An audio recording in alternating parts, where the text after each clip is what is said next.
Poxa vida, como é que eu vou saber qual o tipo de partida que eu uso na minha aplicação? Hoje é o dia que eu vou te mostrar qual tipo de partida você vai utilizar na sua aplicação.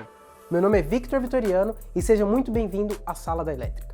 Bem, pessoal, hoje nós vamos estar falando aqui sobre os tipos de partida e como que você não vai errar na hora de escolher a sua partida, tá? Nós vamos ter alguns tipos de partida e eu vou descrevê-la, cada uma delas aqui na lousa, beleza? Esse é aquela hora que você acelera o vídeo, sei lá o que você faz.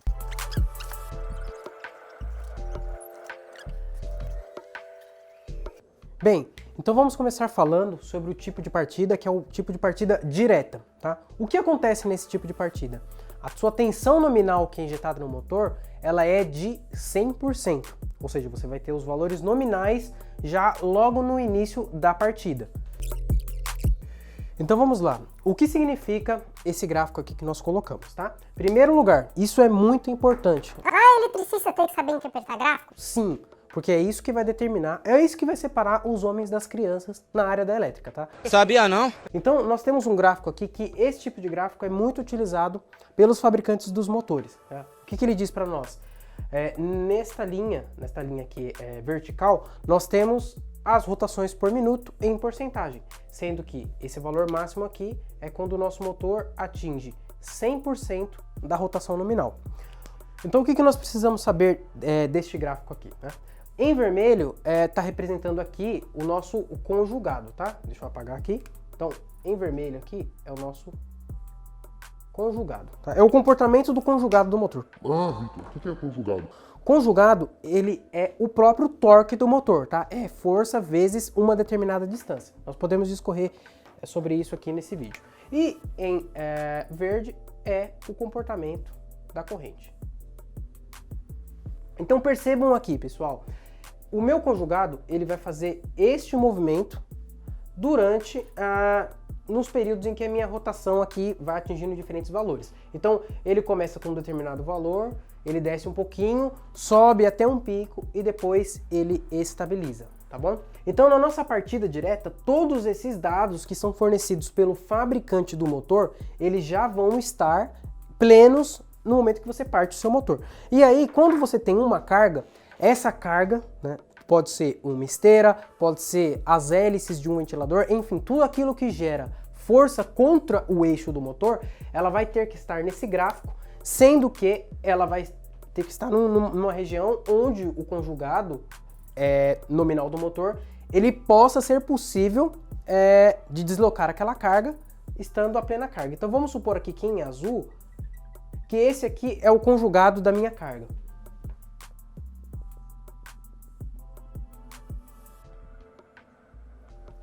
Então, observe vocês aqui que esse conjugado aqui, ó, conjugado da carga, eu vou colocar aqui como C. Esse conjugado da carga, ele está um pouco abaixo do próprio conjugado nominal. Significa o quê? Se eu colocar um conjugado, lembrando, tá, pessoal? Conjugado é a mesma coisa que torque. Beleza? E torque, na verdade, é o quê? É a força do motor vezes a distância do seu eixo. É o que vai fazer ali a questão de força quando o motor está realizando um movimento circulatório, beleza? Então, nesse caso aqui, a minha carga ela vai partir independentemente da rotação do motor. Por quê? Porque ela está abaixo da linha de torque do meu conjugado. Agora, se, por exemplo, a minha carga estiver aqui, na parte superior, tá? Observe que ela está acima da linha vermelha, que é o próprio conjugado. Então, nesse ponto aqui, o meu conjugado resistente, que nós chamamos, né, que é o conjugado, o torque que é exigido do motor, ele é superior ao que o motor pode entregar. E o que vai acontecer? O seu motor vai acabar não partindo, podendo até ocasionar a queima do mesmo. Então, normalmente, na partida direta, nós temos essa situação. O conjugado do motor parte a plena carga, tá?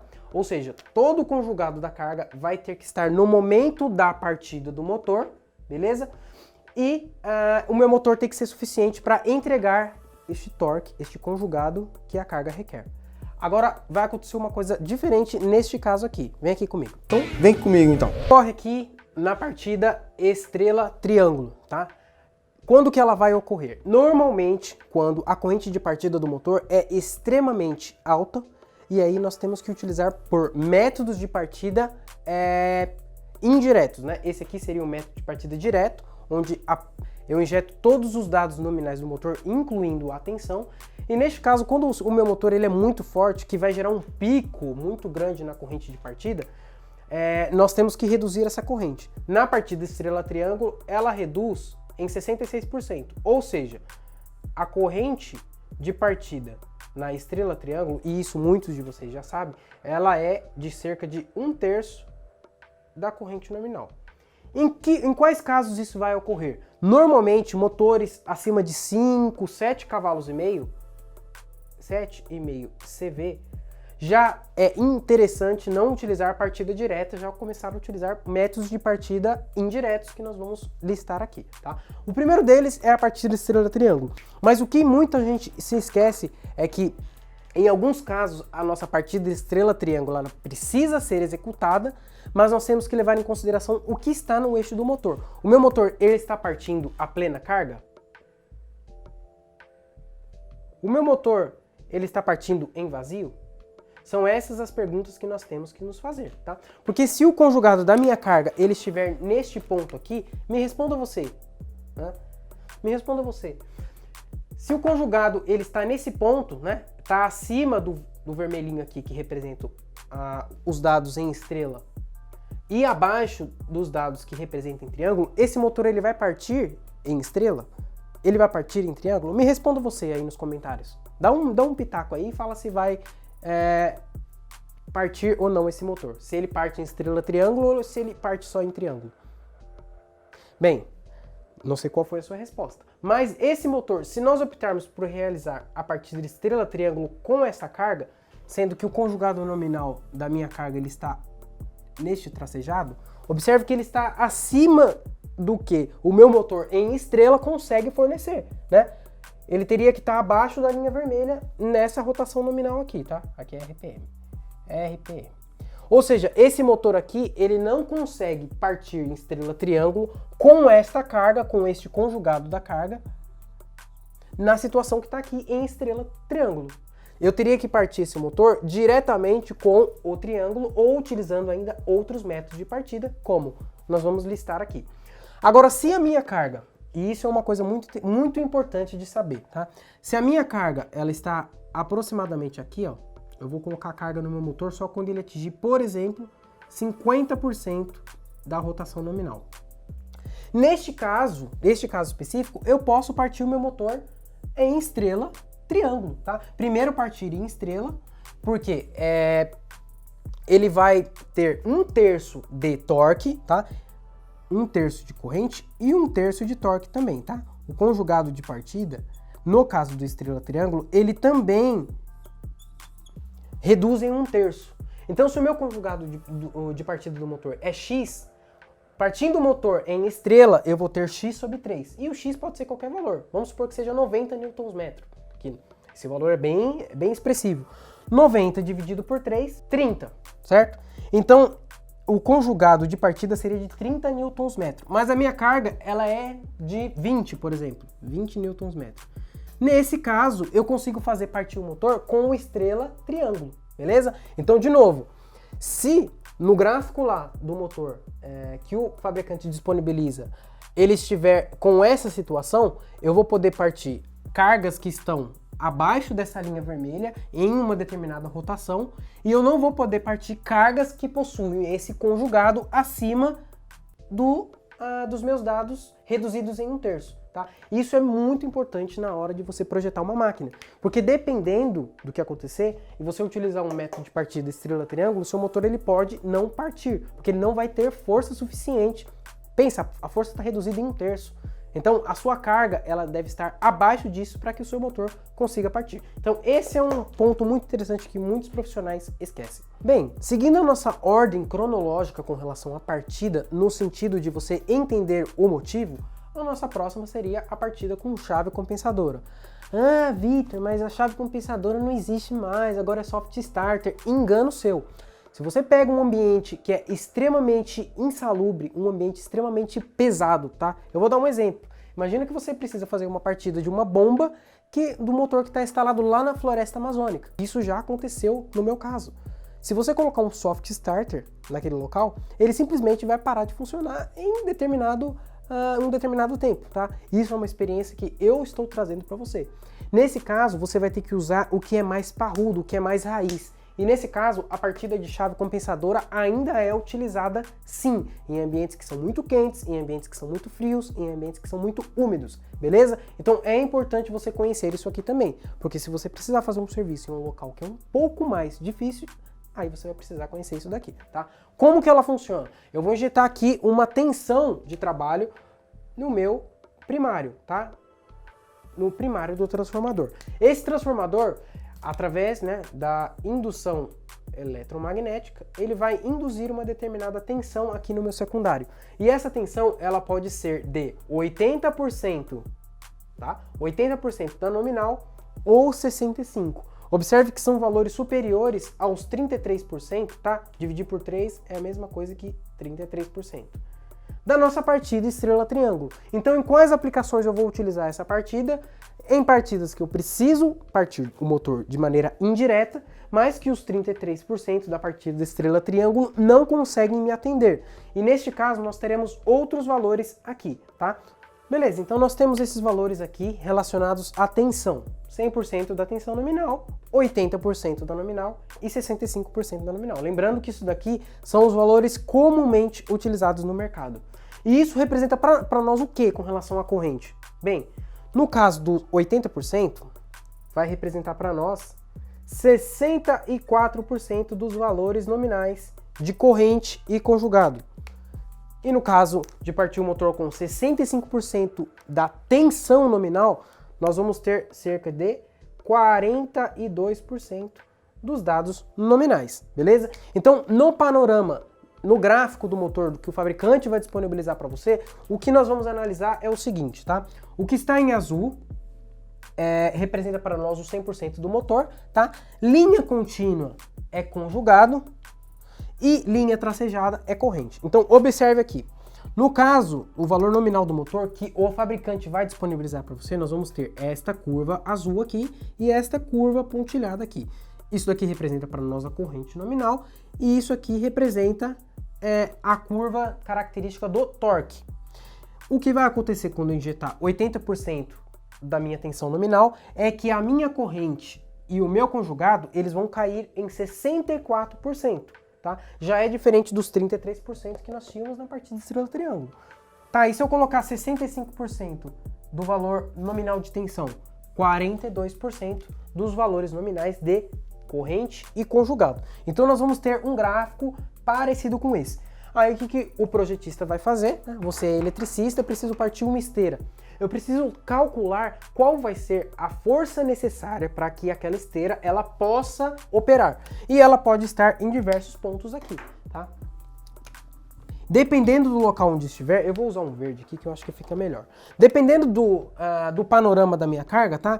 O meu conjugado resistente, ele é um traço aqui, né? Ele é tracejado. Então vamos supor que seja neste local aqui, beleza? De acordo com a velocidade. Bem, eu já sei que a minha partida chave compensadora a 65% da tensão nominal não vai ser suficiente para chegar aqui no meu conjugado da carga, tá? Conjugado de partida. Vou colocar aqui, conjugado da carga. Mas o meu conjugado, né, a 80% da tensão nominal, em alguns momentos, ele pode ou não funcionar, tá? Significa o quê? Que nessa rotação, se eu quiser usar 80% da tensão nominal da partida da chave compensadora, o meu motor ele vai ter que estar nesta rotação X aqui. Se eu colocar antes, pode ser que ele não parta. Se eu colocar depois, pode ser que ele não parta. Então, eu tenho que colocar ele nesses pontos aqui, tá? Nesse ponto. Basicamente nesse ponto e um pedacinho desse aqui. Seria o local onde eu posso estar colocando. E a 100%, obviamente, eu posso estar colocando em qualquer período. Lembrando, tá, pessoal? Isso é apenas na partida. Após o motor atingir 90% da rotação nominal, nós temos que injetar os valores nominais. Tanto na partida da chave compensadora, quanto os valores nominais em triângulo no meu motor, beleza? Bem, por fim, a última partida que nós vamos estar vendo aqui é a partida com Soft Starter, tá? Que são dispositivos eletrônicos utilizados para partir o motor em rampa, sendo que você consegue assegurar torque, tá? E uma corrente de partida baixa. E como que esse método ele vai funcionar, tá? Existem dentro do dispositivo do Soft Starter dispositivos eletrônicos denominados de tiristor. O que esses tiristores eles fazem? Eles fazem disparos de tensão. Então, aqui no nosso gráfico, para entender esse conceito, pessoal, é entender o funcionamento em si do Soft Starter, tá? Essa tensão aqui em azul seria a minha tensão de entrada, tá? Seria a minha senoide de entrada, o meu valor nominal de entrada. O Soft Starter, no momento que ele vai partir o motor, ele não injeta exatamente a curva azul no meu motor. Ele vai pegar uma parcela dessa senoide, tá? E vai injetar no motor. Então, nesse período aqui, ó, onde está em vermelho aqui, é o que o Soft Starter vai estar colocando no motor, tá? Dali um pouquinho, ele vai aumentar o período em que essa senoide é aplicada no motor. Mais um pouco de tempo, ele vai aumentando. E assim, gradualmente, até que nós tenhamos o preenchimento completo da senoide, o motor operando com os dados nominais. Beleza, então eu já sei que o funcionamento do tiristor é, através de pequenos disparos, ele vai acelerando o meu motor, de modo com que a minha corrente nominal ela permaneça baixa e o meu torque ele permaneça, bem, pelo menos constante. Então, fazendo uma síntese de tudo aquilo que nós explicamos, nós podemos resumir tudo neste pequeno gráfico aqui, tá? Mas fica tranquilo, parece complicado, mas não é. Vem comigo, ó. Em vermelho, nós temos o comportamento da nossa corrente na partida direta. Observe, ela já inicia com o valor alto, que é justamente o valor de pico, tá? E à medida que o meu motor ele vai acelerando conforme vai passando o tempo, né? A minha corrente vai diminuindo até que ela atinge o valor nominal. Beleza? Isso na partida direta. É descrita aqui em vermelho. Em verde, tem o comportamento da nossa corrente na partida estrela-triângulo. Então, observe, ele está partindo aqui desse ponto, tá? Teria que ser 1/3 aqui, eu sei que proporcionalmente no desenho não está aparecendo. Mas aqui seria 1/3 da corrente nominal, partindo em estrela, tá? O motor atingiu 90% da rotação nominal. Pum! A corrente cai. E aí entra a minha partida triângulo, beleza? O comportamento é mais ou menos esse daqui. Começa estrela e depois vai para triângulo. Agora, observe o que acontece no Soft Starter. No Soft Starter vai... mesma coisa, né? O comportamento da chave compensadora vai ser semelhante ao que acontece aqui, porque vai ter que ocorrer o chaveamento depois de 80% da rotação nominal.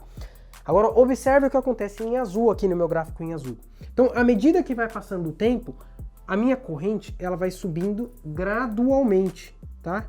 A minha corrente ela vai subindo gradualmente até que ela atinja um determinado ponto em que eu posso colocar aqui o meu valor nominal de corrente, beleza? E o interessante aqui é que o Soft Starter ele trabalha com dois modelos de modelagem com relação à tensão e frequência, tá? Existe um modelo que é quadrático e um modelo que é vetorial. O quadrático ele é um pouco mais difícil de ser interpretado, mas basicamente o que ele vai fazer? Ele vai regular valores de tensão e frequência para manter o meu torque constante, beleza? Essa relação aqui nós chamamos de relação V por F, onde se eu pegar o meu valor de tensão e dividir pelo valor da frequência, vai sempre dar um valor constante, o que vai ser diferente aqui na questão do quadrático. Sempre com o intuito de diminuir corrente de partida